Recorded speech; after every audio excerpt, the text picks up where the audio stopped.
नमस्कार विद्यार्थी मित्रांनो, स्वागत आहे पुन्हा एकदा नवीन व्हिडिओमध्ये। तर तलाठी भरतीचा निकाल फारच चर्चेत आहे सध्या आणि त्याची वाटसुद्धा सगळे पाहत आहेत। निवड यादी कधी येते त्याची वाट आपण सगळे बघतोय।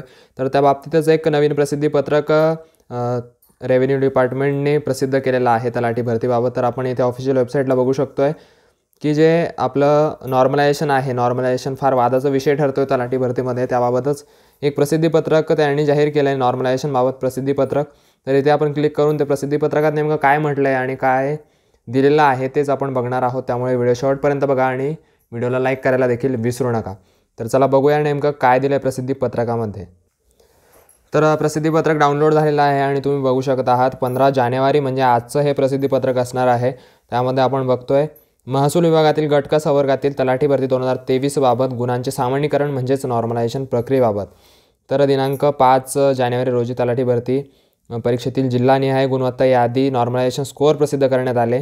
सामान्यीकरण प्रक्रियेनुसार सांख्यिकी सूत्र संकेतस्थळावर प्रसिद्ध करण्यात आलेलं होतं ऑलरेडी, जे नॉर्मलायझेशनचं सूत्र आहे, जो फॉर्म्युला आहे तो। त्यानंतर इंग्रजी सांख्यिकी सूत्रामध्ये नमूद करण्यात आलेल्या चिन्हांचा मराठी अर्थ व गुणांक वाढ गुणांक घट कशी होते हे दर्शवणारी उदाहरणे यासोबत प्रसिद्ध करण्यात येत आहे। एखाद्या गुणांची वाढ एखादे स्पेसिफिक 140 असतील तर त्याची वाढ 148 पर्यंत कशी होऊ शकते किंवा कशा पद्धतीने वाढ होते तर ते आपल्याला यात दिलेलं आहे।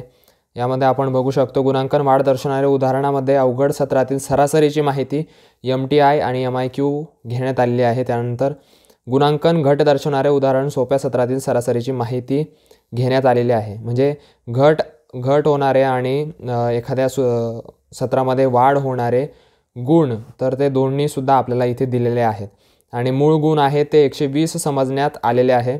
जे मूळ गुण समजण्यात आलेले आहे ते 120 आहे आणि सोपं जर तुमची शिफ्ट असेल तर 120 गुणांचे कसे कमी होतील आणि अवघड शिफ्ट असेल तर 120 गुणांपैकी तुमचे गुण कशा प्रकारे वाढतील तर त्याचं एक उदाहरण आपल्याला खाली दिलेलं आहे दोन्हींचं। तर तेच आपण बघूया। तर इथे आपण बघू शकतोय की एखाद्या सत्रातील उमेदवाराचे सामान्यीकृत गुण जे आहेत नॉर्मलायझेशन 148 पॉईंट समथिंग दिलेले आहेत इथे। आणि त्यानंतर इथे 57 सत्रामधील 0.1% उमेदवारांच्या गुणांची सरासरी संख्या जी आहे गुणसंख्या ती 180.1 आहे। त्यानंतर इथे आपल्याला बघू शकतो 8,64,000 उमेदवारांना मिळाले सरासरी गुण 126। त्यानंतर असंच त्यांनी डिटेल वेगवेगळे दिलेले आहे। त्यानंतर सर्वाधिक गुण मिळालेल्या त्या सत्रामध्ये एखाद्या विशिष्ट सत्रामध्ये सर्वाधिक गुण मिळालेल्या 0.1% उमेदवारांची संख्या इथे फॉर्म्युला दिलेला आहे। फॉर्म्युलामध्ये तुम्हीसुद्धा त्या व्हॅल्यू पुट करून तुम्ही ते बघू शकणार आहात। इथे तो फॉर्म्युला व्यवस्थित दिलेला आहे आणि वरची ज्या व्हॅल्यू दिलेल्या आहेत त्या तुम्ही पुट करून हे स्वतः सॉल्व करून बघू शकणार आहात। तर इथे अशा पद्धतीने आपण बघू शकतोय 148 गुण झालेले आहेत। जे आपण 120 तिथे गुण मोजलेले होते तर त्याचे आता 148 गुण इथे झालेले आहे। जवळपास 28 गुण इथे वाढलेले आहेत। तर अशा पद्धतीने नॉर्मलायझेशनमध्ये गुणांची वाढ जी आहे अवघड सत्रामध्ये होऊ शकते। तर अशा पद्धतीने तिथे दिलेलं आहे आणि गुणांमध्ये घट कशा पद्धतीने होऊ शकते तर ते आपल्याला खाली दिलेलं आहे। गुणांकन घट दर्शवणारे उदाहरण आपल्याला खाली दिलं आहे। तर आपण इथे बघू शकतोय की जे 120 गुण होते उमेदवाराचे तर ते 116 झालेले आहेत।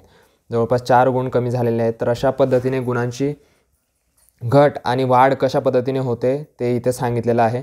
आणि बहुतेक आज किंवा कालच राधाकृष्ण विखे पाटील जे आहेत माननीय आपले जे मंत्री आहेत त्यांनी आता विधान केलेलं आहे की आज किंवा उद्या म्हणजे या येत्या 2 दिवसात जो निकाल आहे तलाठी भरतीचा तो प्रसिद्ध करण्यात येईल। 2 दिवसात निकाल आपल्या समोर असणार आहे। त्यामुळे तलाठी भरती जे अफवा वगैरे पसरत असतील तर त्यांच्याकडे लक्ष द्यायचं नाही आहे। तलाठीचा निकाल लागणारच आहे। त्या बाबतीत त्यांनी सकारात्मक उत्तर आपल्याला दिलेलं आहे। तर निकाल लागेल तर बाकी बघूया आपण पुढे काय होतं ते।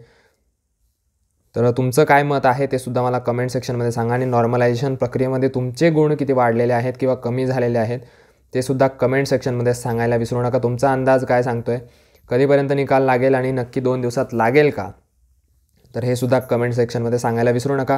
व्हिडिओला लाईक करा आणि अशाच नवीन व्हिडिओसाठी सबस्क्राईब करायला विसरू नका आपल्या यूट्यूब चॅनलला। मी अधिकारी भेटूया पुढच्याच अशा नवीन इन्फॉर्मेटिव्ह व्हिडिओसह। तोपर्यंत काळजी घ्या. All the best.